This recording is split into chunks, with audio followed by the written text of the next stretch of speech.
Faqat hakamning ruxsati kutilmoqda va o'sha ruxsat berildi. Uchrashuv starti olyapti.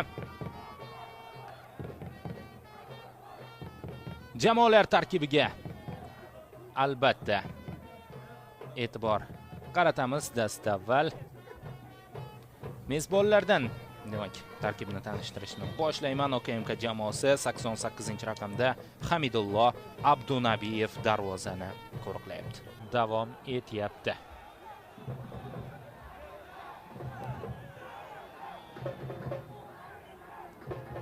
Statistikani ko'rishimiz mumkin.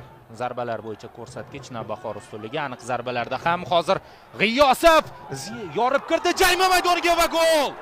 Ajoyib uzatmani amalga oshirib berdi Xurshid G'iyosov va golni Abdurrahmonov kiritmoqda. Birinchi aniq zarba golga aylanyapti. Aynan shu jihatga to'xtalib turgandik. Aniq urinishlar bo'yicha ko'rsatkichga Navbahor himoyasidan G'iyosov juda ham epchillik bilan o'tib ketdi. Takroran ko'rishimiz mumkin mana bu yerda.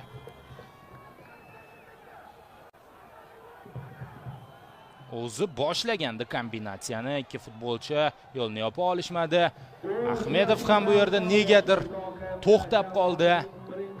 Mana bu yerda ko'raylik. Hop, chalg'ituvchi harakat, keyin pas. Endi Ali Abdurahmonov bu golning yarmi kamida G'iyosovga tegishli ekanligini yaxshi biladi. Ha, u kerakli joyda, kerakli vaqtda bo'lyapti va muhimi foydalandi, ammo G'iyosovning mehnatini alohida e'tirof etish kerak. 1-0 hisob ochildi. OKMK jamoasi yana hujumga o'tyapti. G'iyosov, Ruben Sanchez yana G'iyosovga to'p qaytib keldi. Endi jarima maydoniga pas. Yon chiziqdan to'p o'yinga kiritib beriladi.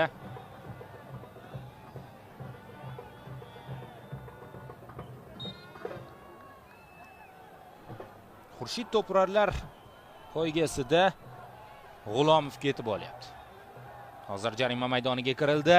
Uzatma zarba va ikkinchi golni uryapti. Darhol OKMK jamoasi Ruben Sanchez.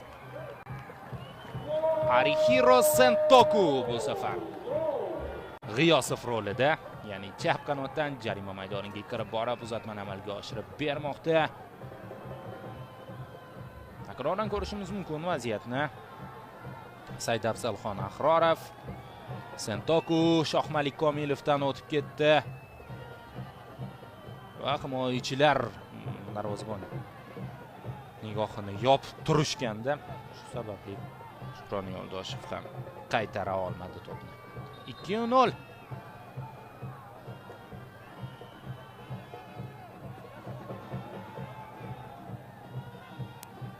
Ruben Sanchez uchun mavsumda 5-gol. Avval aytganim,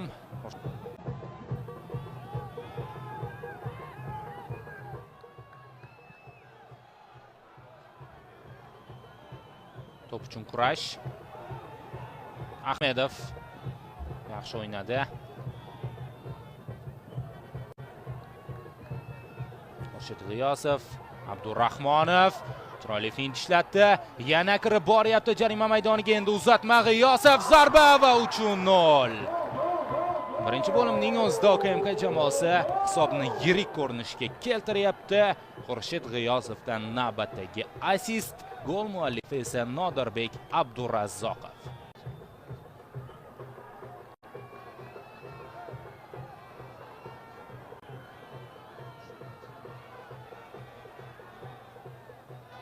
Hujum qanday boshlandi? Barchasini boshdan bilib olishimiz mumkin. G'iyosov yaxshi uzatma berdi. Ali Abdurahmonov. Individual harakatlar G'iyosov va Abdurazzoqov. Himoyada ham xato bor. Milan safida Kakaning Manchester Unitedga qarshi o'yinidagi harakatga o'xshab ketdi hozir. Abdurahmonovning jarima maydoniga kirib borishi.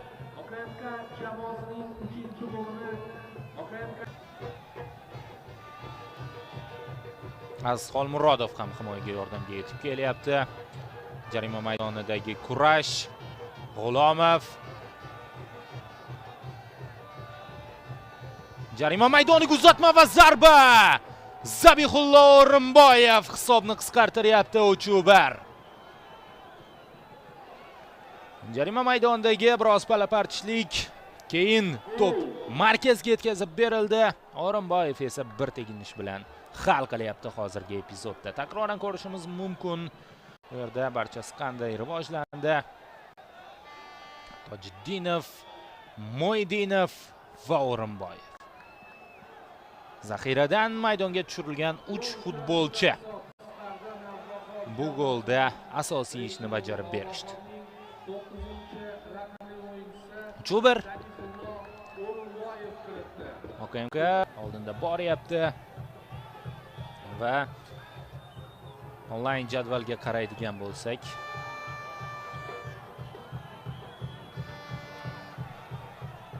olmaliqliklar 45 ochkoga yetkazishyapti.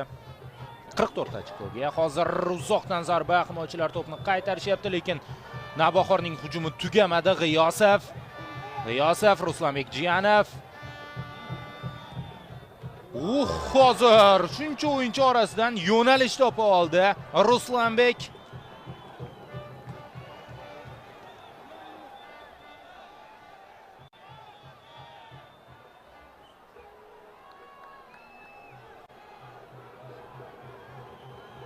Bo'shak zarbasi.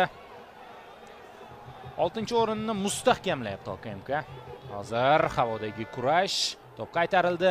Ahmedov noaniq zarba. OKMK